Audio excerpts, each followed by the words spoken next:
हर दिन नए तीरों की टंकार, हर दिन नई हुंकार, पल पल समीकरणों में बनती बिगड़ती सरकार।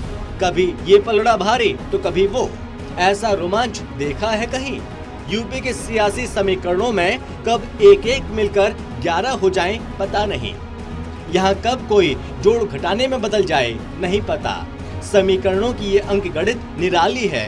कौन समर्थक विरोध कर रहा है और कौन विरोधी समर्थन कर तीसरे को फायदा पहुंचा रहा है, ये गुणा भाग यहीं देखने को मिलता है। यूपी की सियासत का अंदाज ही निराला है, मिजाज कुछ अलग है। विधानसभा चुनाव बेहद रोचक पड़ाव पर पहुंच चुका है, पर ये रोमांच नतीजों पर ही जाकर नहीं ठहर जाएगा। यहाँ के नतीजे बहुत कुछ बदलाव लाएंगे, नए गुल खिलाएंगे। नतीजे कैसे नई इबारत लिखेंगे, नए समीकरण बनाएंगे। विधानसभा चुनाव के परिणामों का एमएलसी से राष्ट्रपति चुनाव तक देखेगा असर। 18वीं विधानसभा के चुनाव बहुत अहम हैं। नतीजे आते ही इनका असर दिखना शुरू हो जाएगा। विधान परिषद में मनोनयन से खाली होने वाली सीटों से लेकर विधायकों से चुनी जाने वाली सीटों पर नतीजे सीधे असर डालेंगे। परिषद में स्थानीय निकाय कोटि की सीटों के चुनाव भी सत्ता के समीकरणों से सीधे प्रभावित होते हैं। इनके चुनाव विधानसभा चुनाव के तत्काल बाद होने हैं। 13 सीटें विधानसभा कोटे की भी इसी साल खाली हो रही हैं। जो भी पार्टी सत्ता में आएगी विधानसभा में अपनी ताकत के हिसाब से बड़ी संख्या में लोगों को परिषद में समायोजित कर सकेगी। यही नहीं, राज्यसभा की रिक्त हो रही सीटों के साथ राष्ट्रपति और उपराष्ट्रपति के चुनावों पर भी इन नतीजों की अहम भूमिका होगी और देश के शीर्ष पदों के लिए चुनाव इसी साल होने हैं। योगी के पूरे शासनकाल में परिषद में रहा सपा का दबदबा। विधानसभा चुनाव के नतीजे 10 मार्च को आएंगे। इससे पहले 7 मार्च को ही विधान परिषद के स्थानीय निकाय क्षेत्र के 35 सदस्यों के कार्यकाल समाप्त हो जाएंगे। पिछला स्थानीय निकाय चुनाव सपा शासनकाल में हुआ था और ज्यादातर सीटों पर सपा का कब्जा है। इसका असर ये रहा कि सत्ता से बाहर होने के बावजूद योगी के पूरे शासनकाल में परिषद में सपा का दबदबा रहा। सरकार कई कानून अपनी इच्छा के हिसाब से पारित नहीं करा पाई। जिन सदस्यों के कार्यकाल 7 मार्च को समाप्त हो रहे हैं उनमें 30 सपा के, 2 बसपा के, 1 भाजपा का और 2 निर्दलीय सदस्य हैं। इनमें कई नए सियासी समीकरणों का अनुमान लगाते हुए दल बदल चुके हैं। भाजपा सरकार परिषद की 35 सीटों को चुनाव विधानसभा चुनाव से पहले कराना चाहती थी, लेकिन तेजी से बदलती परिस्थितियों में ऐसा हो नहीं पाया। अब नई सरकार के सत्ता संभालते ही ये चुनाव होंगे और इस चुनाव में ग्रामीण पंचायतों के प्रतिनिधि और शहरी स्थानीय निकायों के प्रतिनिधि मतदान करते हैं। लगातार देखा जा रहा है, विधानसभा चुनाव नतीजों का सबसे पहले असर पंचायतों पर पड़ता है। सत्ता बदलते ही जिला पंचायत, क्षेत्र पंचायत सदस्यों से लेकर ग्राम प्रधानों तक की आस्था बदलने लगती है। प्रमुख और प्रधानों के खिलाफ अविश्वास प्रस्तावों का सिलसिला शुरू हो जाता है और ऐसे में जो भी दल सत्ता में आएगा इन 35 सीटों के चुनाव में उसका भाव बढ़ जाएगा। सत्ता में आते ही परिषद में 6 सदस्यों का मनोनयन करेगी सरकार। विधान परिषद में मनोनीत क्षेत्र की 6 सीटें भी इसी वर्ष खाली हो रही हैं।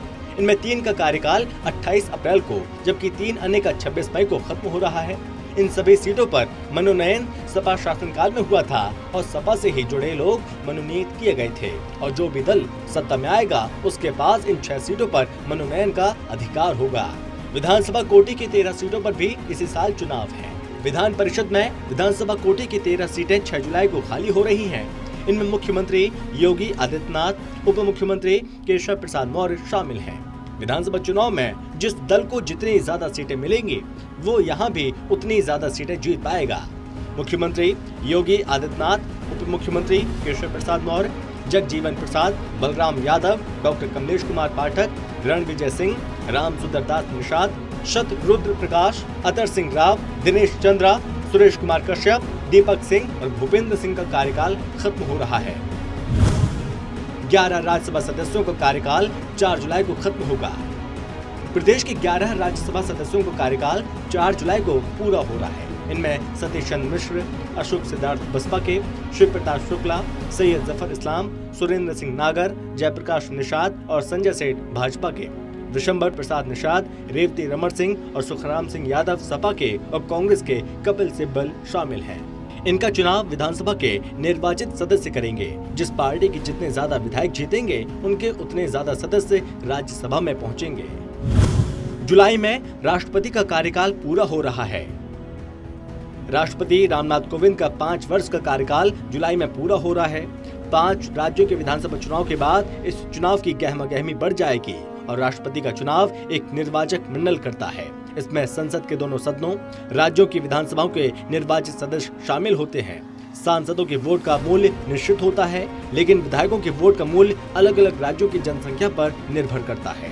देश में सर्वाधिक आबादी वाला राज्य होने की वजह से यूपी के विधायकों के वोट का मूल्य सबसे ज्यादा होता है। यूपी के एक विधायक के वोट का मूल्य 208 होता है।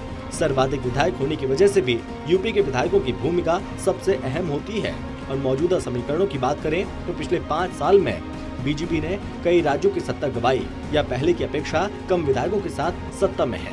मध्य प्रदेश, महाराष्ट्र, राजस्थान, गुजरात, बिहार और हरियाणा की स्थितियों से इसे समझा जा सकता है। महाराष्ट्र और राजस्थान में कांग्रेस या उसके समर्थित दल की सरकार सत्तारूढ़ हो चुकी है। मध्य प्रदेश में काफी जोड़ तोड़ और हरियाणा और बिहार में गठबंधन की सरकार है। पश्चिम बंगाल में जरूर कुछ विधायक बढ़े, इससे 2017 के राष्ट्रपति चुनाव की तरह एक तरफा जीत के समीकरण नहीं रह गए हैं। इन 5 राज्यों के चुनाव नतीजों से राष्ट्रपति चुनाव के सियासी समीकरण साफ होंगे। यदि इन राज्यों में बीजेपी कमजोर हुई तो सहयोगी दलों से राष्ट्रपति और उपराष्ट्रपति चुनाव या दूसरे लाभ के पदों को लेकर मोलतोल बढ़ जाएगी। उपराष्ट्रपति चुनाव में दिखेगा असर। विधानसभा चुनावों के बाद अगस्त में मौजूदा उपराष्ट्रपति वेंकैया नायडू का कार्यकाल पूरा हो रहा है। उपराष्ट्रपति का चुनाव राज्यसभा और लोकसभा के सदस्य मिलकर करते हैं। बताया जा रहा है कि राज्यसभा की 73 सीटों पर द्विवार्षिक चुनाव जुलाई तक कराए जाएंगे। ये 245 सदस्यों वाली राज्यसभा की करीब 1/3 सीटों के बराबर है। इनमें कुछ सदस्य अप्रैल, कुछ जून और कुछ जुलाई में रिटायर हो रहे हैं। यूपी के 11 सदस्य जुलाई में रिटायर होंगे। इन राज्यसभा सदस्यों का चुनाव नए विधायक ही करेंगे, जो उपराष्ट्रपति चुनाव के मतदाता होंगे। बहरहाल, अगर बीजेपी यूपी में बड़ी जीत दर्ज करने में नाकाम रहती है तो क्षेत्रीय पार्टियों का रुख उसके प्रति और कड़ा हो सकता है। तब शायद विपक्ष का साझा उम्मीदवार ही राष्ट्रपति बने।